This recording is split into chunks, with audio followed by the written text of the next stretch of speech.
It was a Friday night, and I was doing what I usually did, stocking shelves during the overnight shift at Walmart. The store was eerily quiet, just the hum of the fluorescent lights above and the occasional rustling of a fellow employee nearby. I liked working nights because it was peaceful, but that night, something felt off. There was a heaviness in the air, a creeping sense of unease that I couldn't shake. I was working in the toy aisle when I first noticed him. A man, maybe in his 40s, tall and gaunt with sunken eyes, standing at the end of the aisle. He wasn't moving, just staring at me. I gave him a polite nod and went back to my work, assuming he was just another late-night shopper. But when I looked up again, he was gone. I shrugged it off, telling myself he must have moved on to another section. But as I moved to the next aisle, there he was again, standing motionless, eyes fixed on me. This time, I felt a chill run down my spine. Something wasn't right. I tried to ignore him, focusing on my task, but I couldn't help but glance over my shoulder every few seconds. Each time I looked, he was there, silently watching me. I decided to take a quick break and headed to the back room, hoping he'd be gone by the time I returned. But when I came back, the man was nowhere to be seen.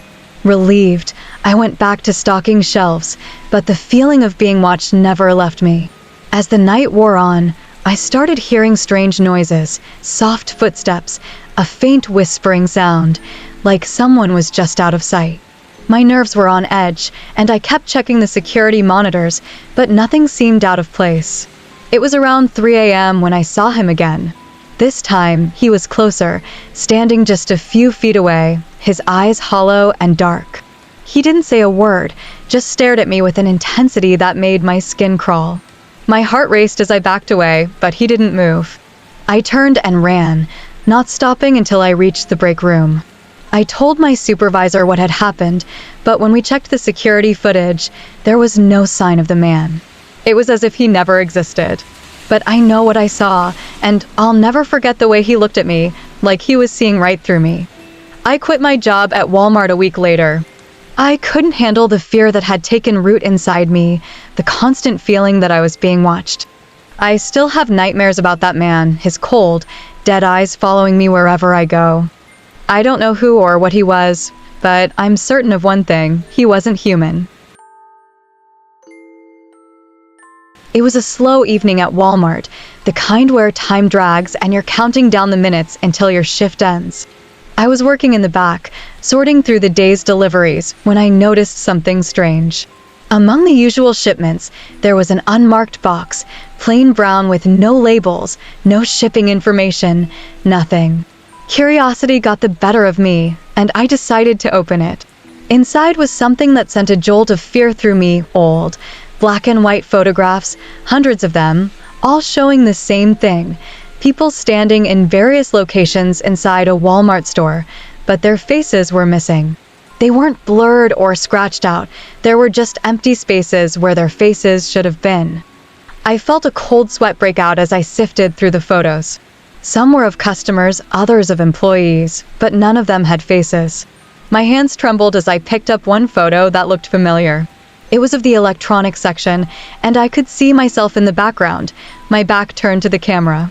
My heart skipped a beat as I realized the photo was taken recently, just a few days ago. I stuffed the photos back into the box, my mind racing. Who could have taken these? And why? I tried to shake it off, telling myself it was some kind of sick joke, but the unease lingered. A week later, I found another box, this time hidden behind a stack of crates. It was the same as the first, plain, unmarked, filled with faceless photographs. But this time, there was a new photo on top. My heart pounded in my chest as I pulled it out and looked closer. It was of me, standing in the back room, right where I was at that moment. But what made my blood run cold was that it showed me holding the photo I was looking at, a photo of me looking at the photo. I dropped the picture and stumbled back, the world spinning around me. This wasn't possible. There was no one else in the room, and no camera in sight. I didn't know what to do. I felt trapped, like the walls were closing in on me. I couldn't stay there any longer. I left the box where it was and walked out of the store, not even bothering to clock out. I never went back to that Walmart, but sometimes I wonder if the photos still exist. I wonder if someone else found them, or if they're still sitting in that dark room, waiting for the next unsuspecting employee to stumble upon them. And sometimes, late at night, I can't shake the feeling that I'm being watched, like there's someone just out of sight, waiting for the perfect moment to take the next photo. I'd been working at Walmart for a few months, mostly doing night shifts. It wasn't a bad job, but it could get lonely, especially after midnight when the store was nearly empty. One night, we got a new employee, a guy named Dave. He seemed normal enough, quiet but friendly. He worked in the stockroom, and we didn't talk much, but I'd see him around now and then. A few weeks passed, and I started noticing something strange about Dave. He was always there, no matter what time I came in. It didn't matter if my shift started at 10 p.m. or 2 a.m., he was there, working in the stockroom. At first, I thought he was just picking up extra shifts, but then I realized something weird. No one else ever mentioned him. I asked one of my coworkers about Dave, but she just gave me a puzzled look. "Who's Dave?" she asked. I explained that he was the new guy, the one who worked nights. But she insisted she didn't know who I was talking about. The next night, I decided to ask my manager. She gave me the same confused look. "There's no one named Dave working here," she said. "Are you sure you're not mistaken?" I was stunned. I knew I wasn't imagining things. I'd seen him, talked to him. He was real.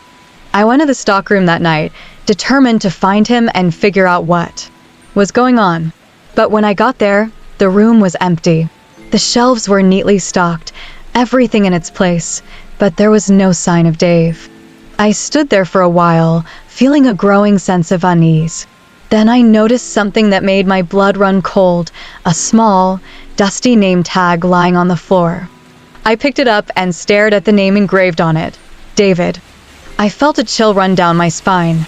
The tag looked old, like it had been there for years.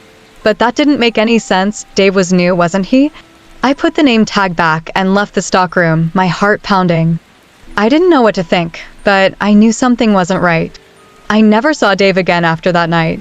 I asked around, trying to find out more, but no one knew anything about him. It was as if he had never existed. But I know what I saw, and I still have that name tag as proof. I keep it tucked away, a reminder that some things can't be explained. Even now, years later, I can't walk into a stockroom without feeling that same sense of dread. I don't know who or what Dave was, but I do know one thing. There are things in this world we're not meant to understand.